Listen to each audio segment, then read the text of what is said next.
Pretty na, talented pa. Yan nga ang description ni Ogie Alcacid kay Kai Montinola. Perfect package talaga ang Pinoy Big Brother Gen 11 fourth big placer na si Kai. Dahil pati ang OPM icon na si Ogie ay humanga sa kanya.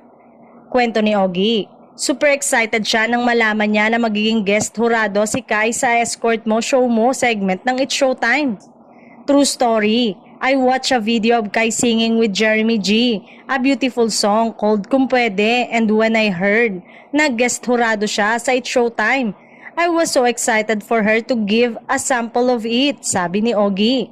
At hindi rin in-expect ni Ogie na mas hihilingin pa ni Kai na magduet sila ng hit song niya na Bakit Ngayon Ka Lang.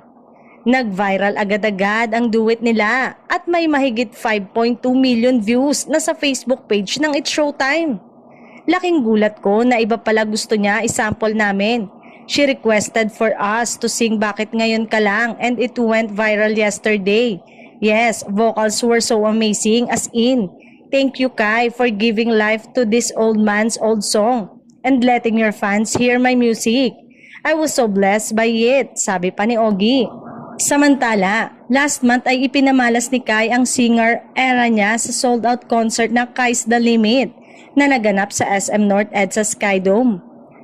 Kasabay nito ay inilabas niya rin ang debut mini album na Kaleidoscope na umani ng 1.5 million streams sa Spotify.